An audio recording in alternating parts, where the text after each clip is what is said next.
Rádio França Internacional tem o prazer hoje de conversar com o vice-presidente do PDT, Ciro Gomes. Em primeiro lugar, Ciro, muito obrigada por aceitar nosso convite. O assunto dessa entrevista é seu livro recém-lançado no Brasil. O título é Projeto Nacional, O Dever da Esperança, publicado pela editora Leia, no qual você propõe um projeto de desenvolvimento para o país, principalmente nesse momento de crise profunda. Você tem propostas para tirar o Brasil da atual morosidade. Agora, antes de falar sobre a sua visão de país, eu gostaria que você comentasse como você vê a atual situação do Estado brasileiro, quase um ano e meio após a posse do governo de Jair Bolsonaro.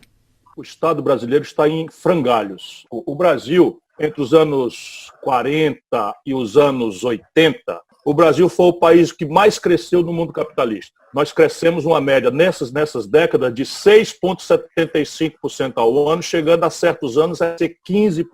Em 80, quando esse modelo colapsa, e eu explico como é que esse colapso aconteceu, se lhe for curioso, o Brasil tinha uma indústria que era a soma da indústria chinesa, da indústria Vietnã, da Malásia e de Singapura, juntos, e ainda sobrava um tanto. O Brasil representava 1% do comércio mundial, com 150 milhões de habitantes, e a China, já com 800 milhões de habitantes em 80, representava os mesmos 1% do comércio mundial. Hoje, o Brasil representa os mesmos 1% do comércio mundial e caindo, e a indústria chinesa é 16 vezes maior do que a indústria brasileira. Antes da pandemia, o Brasil tinha, pela primeira vez na história, 100 milhões de pessoas, a metade da população, empurrados para a informalidade, ganhando por mês, por cabeça, R$ 413.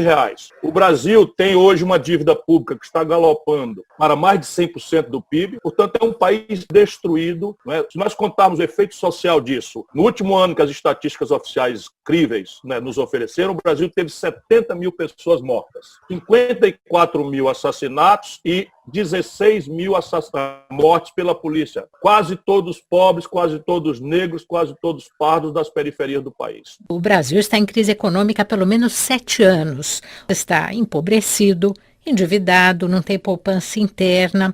Por onde começar a sair desse atoleiro e com que recursos financeiros, principalmente? Nós precisamos reestruturar a dívida das famílias, que são responsáveis por 60% do PIB brasileiro. Restaurar a condição de investimento do setor público e reestruturar o passivo estrangulado das empresas privadas através de uma troca de crédito local caro e vencido por crédito externo, garantias e contrapartidas de emprego, a modernização tecnológica e expansão de investimento. Eu proponho recolocar a questão nacional e desenvolvimento. Então você tem essa jovem militante que eu admiro muito, sueca, a Greta. Eu admiro profundamente o caráter de antena, de pioneirismo, de colocar o jovem para discutir o consumismo. Ela presta um grande serviço. Mas um país que tem 100 milhões de pessoas ou desempregadas ou na informalidade não pode falar em desenvolvimento.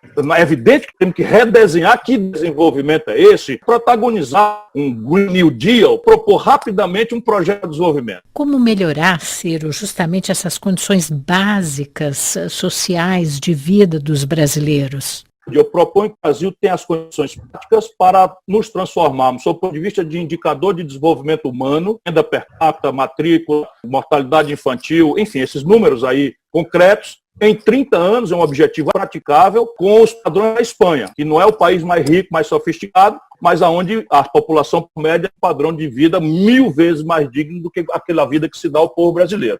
Em seu livro, você defende um projeto de Estado estruturante, coordenador de políticas e cita alguns setores que você acha fundamentais, que o Brasil tem um grande potencial ainda para explorar. Você pode falar sobre esses setores que você chama de complexos industriais? E, por fim, o Brasil tem que sair a política industrial de comércio exterior em 4 grandes complexos industriais que não são eleitos por qualquer tipo de arbitrariedade. Você pega o balanço de pagamentos do país, a plataforma de importação, e você vê quais são os 4 setores onde o país já está gastando dinheiro, portanto o dinheiro já existe, sinaliza para uma plataforma de escala global. Então vamos lá, obviedades, petróleo, gás e bioenergia. O Brasil é o país da biomassa. nós podemos ser campeões mundiais de um combustível não fóssil a partir da bioenergia, porque somos a última fronteira agrícola por ganhar produtividade e explorar do mundo, temos 1 de cada 6 litros de água potável do planeta Terra.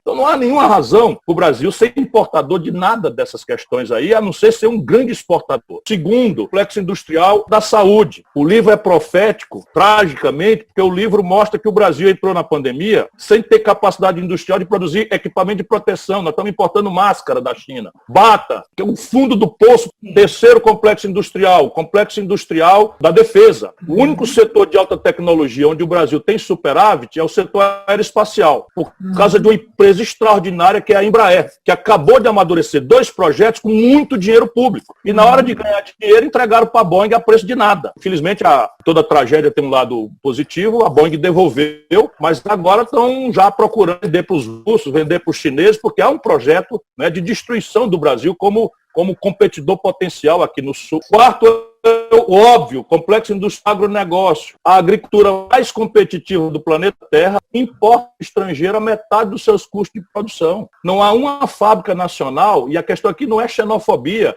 é balanço de pagamento, é desequilíbrio de balança comercial, é custo de royalties, é pagamento do agregado ao estrangeiro, e nós ficamos com a produção sem agregação de valor. Esses 4 complexos bota menos 80 de importação e mais 80 de retenção de poupança.